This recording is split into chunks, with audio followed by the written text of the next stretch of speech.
Look, we're not even going to waste no time. Bradley Beal is being traded to the Phoenix Suns for Landry Shamet, Chris Paul, multiple second-round picks. I want to get my thoughts on this real quick.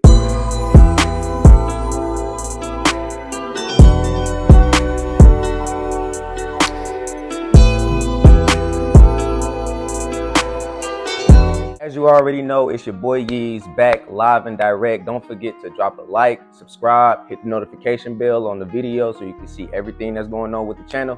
And let's talk about this trade real quick. First thing I want to say is, wow, not even a week or two after the Nuggets just win a title, this huge trade pops off. We got Bradley Beal going to the Suns, Landry Shamet, Chris Paul, multiple second-round picks are going over to Washington. Rumor has it is that a third team might get involved, potentially a contender, because Chris Paul obviously does not want to play for the Washington Wizards. He would like a buyout so he could have a chance to win a title before he retires. And I honestly hope that happens for him because personally, I think that Chris Paul is one of the greatest point guards of this generation.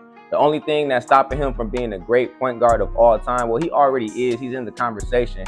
But the one thing that stops him from being in the upper echelon of that conversation is a championship ring. So I would love to see Chris Paul possibly get a buyout with the Wizards, maybe go to a contender, contend for a title, and go out on top possibly. Obviously, we know that the Washington Wizards are in a rebuilding stage. Bradley Beal was their star athlete. He had a no-trade clause in his contract, but it got revoked so he could move over to Phoenix and be able to contend, maybe win a title, things like that. Bradley Beal is a great scorer. The Suns are picking up a wonderful player. Bradley Beal can score the ball. He can move without the ball. The only thing that I see maybe being a difficult thing for the Suns this season is maybe spacing on the floor. Bradley Beal, Devin Booker, and Kevin Durant are all ball-dominant players. So it's going to be interesting to see how they make that mesh once the season gets started. Another thing that I'm looking at with this trade is how will the Suns build around this new big three that they created? Rumor has it that Deandre Ayton might want out of Phoenix. He might want to go play for somebody else. So will they lose Deandre Ayton before the season starts? We don't know. I think that the Suns need to build using defense and shooting because Bradley Beal is not your best defensive player. Kevin Durant and Devin Booker, they're both not super great defensively. They're pretty good, but they're not great. So I think that the Suns need to look at defense and shooting to build around this new big three that they created. And the big question of will Deandre Ayton be on the team once the season starts or not? Now on paper, this can be a very scary team. This team could potentially, maybe, depending on who they pick up to build around the rest of the roster, this team could potentially, possibly go to the Western Conference Finals next season. I'm thinking at the least, top 4 in the West. That's what I'm thinking after looking at this trade on paper and just seeing the different aspects of everything. I'm definitely thinking the Suns can be top 4 in the West next season, depending on how they build around the rest of the roster.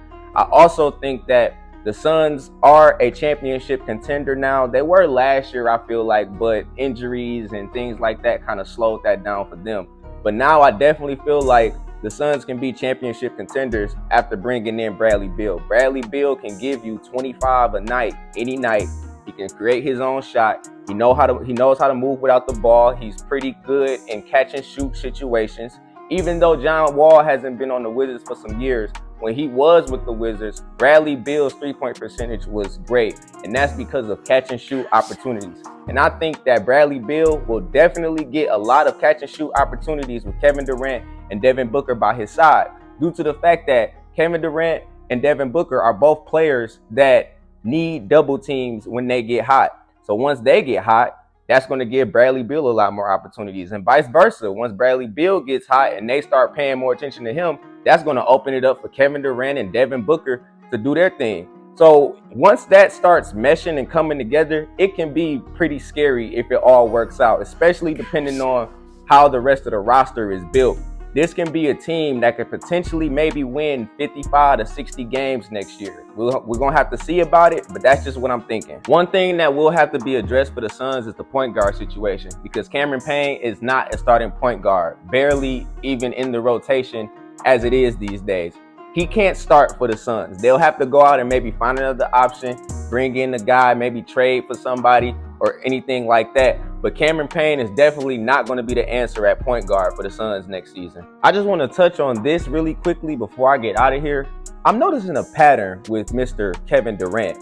I'm noticing a pattern here. He left OKC, went to Golden State, Steph Curry, Klay Thompson. Left from there, went to Brooklyn. Kyrie Irving came along.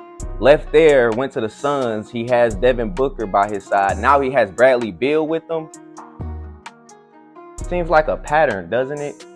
It seems like every time Kevin Durant doesn't win a championship, or maybe not even get close to winning the championship, he's trying to bring the next star player in, star athlete, superstar, whatever you want to call it. He's trying to bring that person in. Rumor has it Kevin Durant recruited Bradley Beal to the Phoenix Suns. I'm not saying it's an issue because it's basketball, it's the NBA. You want to give yourself and your team the best chance to win. I'm not against that.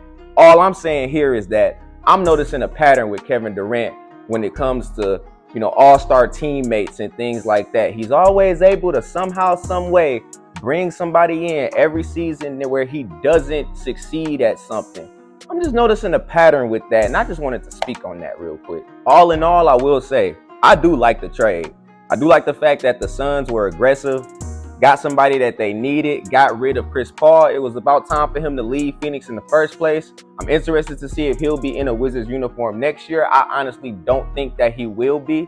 I'm also interested to see how Bradley Beal meshes with Kevin Durant and Devin Booker. What game plans will Coach Frank Vogel come up with in order to make sure that these guys fit into his offense and things of that nature? And that is it for today. I just wanted to drop a video giving my thoughts on this trade real quick. Obviously, it's not finalized or completed yet, but once it is, we'll probably be back talking about it again before the season starts. Don't forget to drop a like.